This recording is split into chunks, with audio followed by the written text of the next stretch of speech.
NBA player props for the sit of February. We have got 7 picks in today's games, and I'm here to talk to you about them. But first, let's pull up the recap.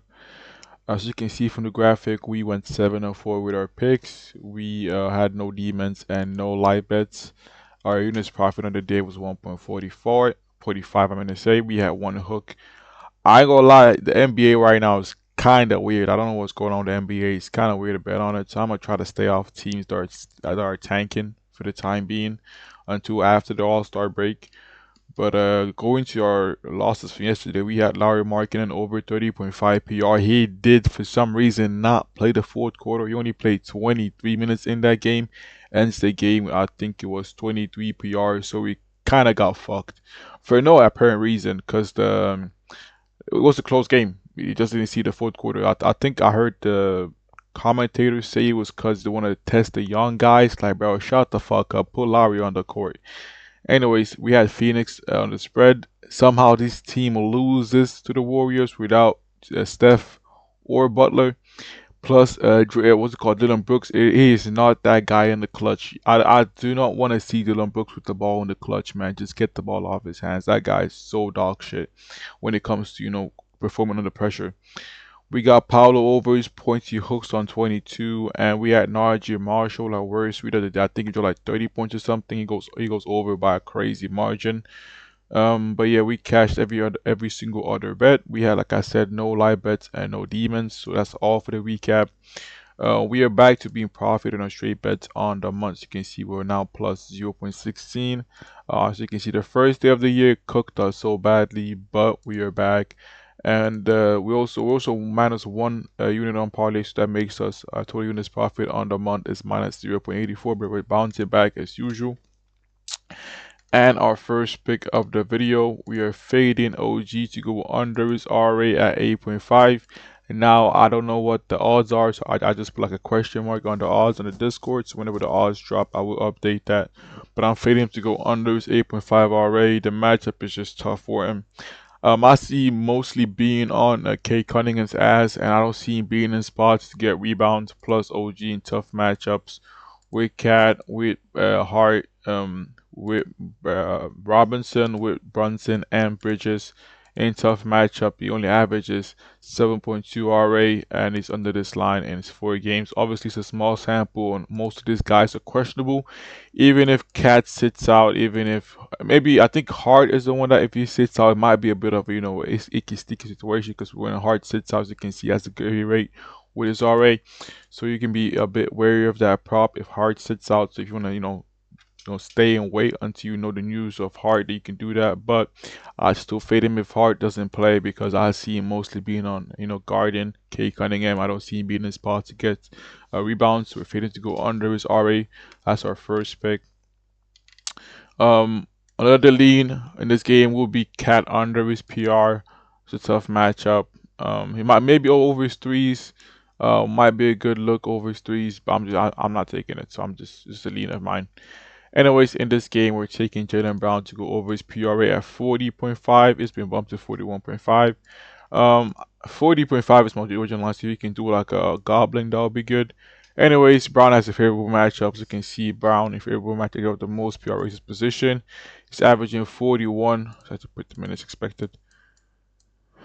He's averaging 41.5 PRA on the season, and when he sees good matchups. Plus, let's put in all the Celtics guys playing. So Derek White, Pritchard, Keita. Obviously, they traded away Simons for what's his name again? Vucevic. So obviously, there might be a new team dynamic, but I still see White getting his shots up.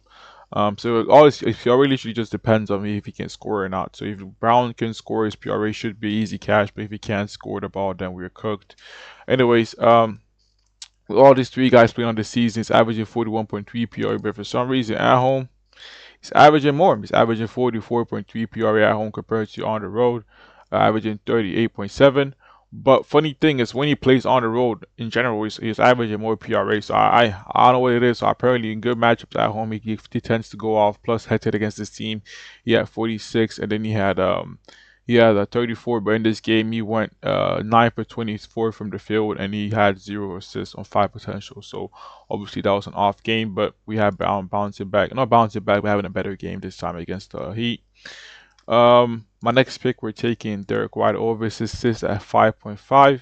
This was plus money on Hard Rock. Now, as you can see, the juice has, it's gone up quite a bit with the juice, if that makes sense. Anyways, White and favorable matchups on the season with Brown, with Pritchard, with Kata on the season. As you can see, he's averaging 6.7 assists, 6.7 assists on the season.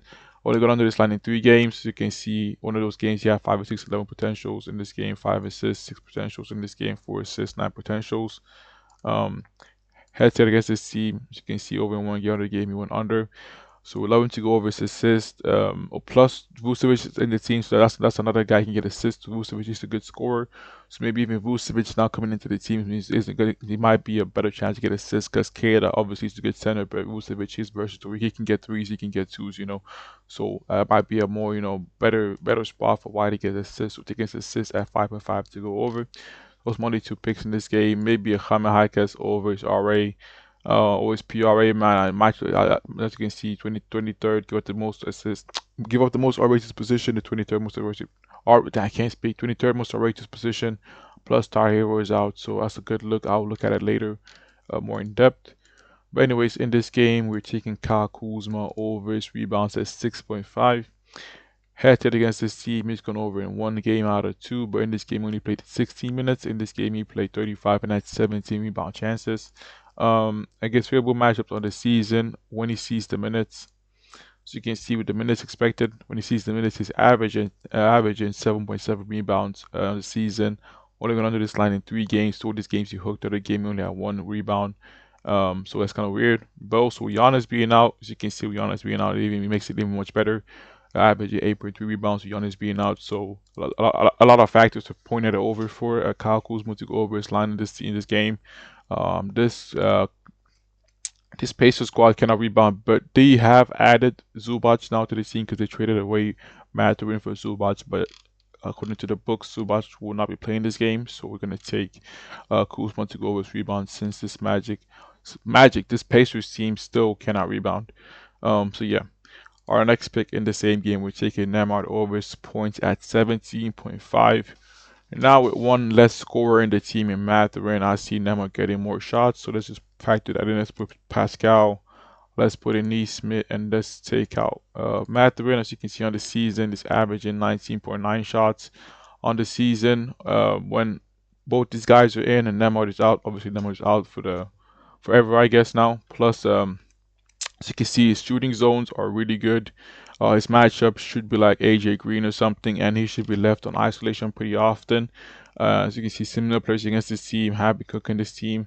Head to, I think I only had 14 points against this team. Head to, he had 14 points. We went 5 for 16 from the field, so we're expecting them to have a much better shooting night. Plus, in this game, he had 7 points. So this is the price. This is the best spot for him to bounce back. The matchup is great for him.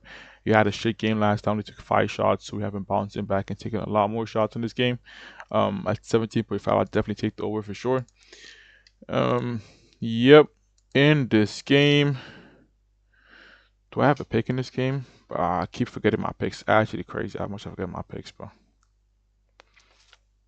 Do we have a pick? I don't think we don't. Yeah, actually, no, we do have a pick. We're taking Rudy Gobert over his first quarter rebounds. I apologize for the delay. As you can see, Rudy Gobert this season is averaging 3.8 first quarter rebounds on the season. Over the past 10 games, he's averaging 8.8 minutes. So if you let's put in for 8 minutes at least, 8 minutes played. Favorable matchups go to most rebounds to position. He's averaging 3.7 rebounds. He's over this line in 12 out of 16 games.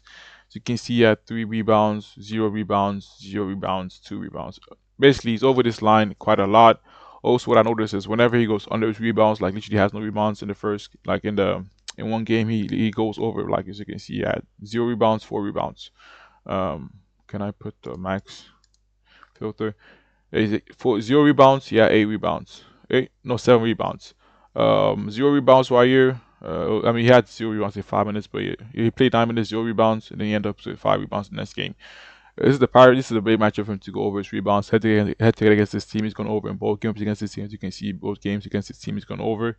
He only literally went over with his 6 minutes played in the first quarter. This Pelicans team cannot rebound the ball. We love teams that are undersized when they go up against a big center that is literally just meant to rebound. We got like guys like Gobert.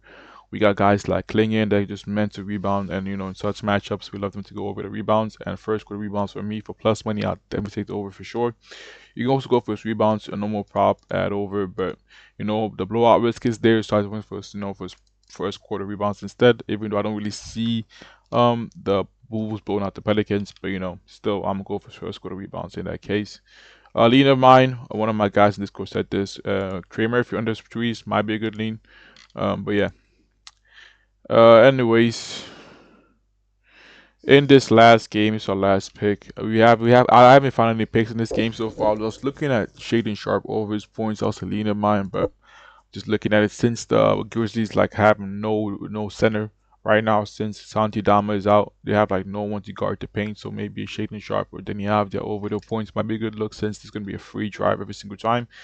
But yeah, our last pick we're taking Sabonis over 10.5 rebounds available on DraftKings or Hard Rock, as you can see. Even Sleeper has it. Reason why, obviously, as you can see on the season, it says this team gives up the 11 least rebounds to centers, which is true. But their number one rebounder has left the team, so they're gonna have to rely on Brook Lopez, one of the worst rebound centers in the league, and Yannick Kohan Niederhauser. You know what I'm saying? I try my best to pronounce the name. I'm not really German, but you get the point. Like, they got to rely on both these guys to get rebounds. But I'm sorry, Vito. I would definitely take Sabonis. A well established rebounder in the league. In a soft matchup, which it looks like it is. Because if his matchup is Brook Lopez, yeah, please give me the over every single day, man. 10.5. The only thing I don't really know is if he's gonna play 24 minutes again or not. I don't know what's going on, but even if he plays 24 minutes, I still haven't going over his rebounds. The matchup is just so soft. With Lopez, he is not a good rebounder. We all know that. So that's my last pick. We take him to go over his rebounds since the West has not let the team. They have no rebounder in that team anymore. Um, but yeah, those are my picks. Take whatever it is that you like. I think some of my guys have posted. Yeah, we have as you can see, we have my boy posting already. This is his picks right here. And then we have Pele Larson. We got my boy Props guy with Pele Larson over his PRA. And stop there. This is my picks right here. Take whatever it is that you like. If you want more picks from the Discord, man. And otherwise, I'm out. Thanks for watching.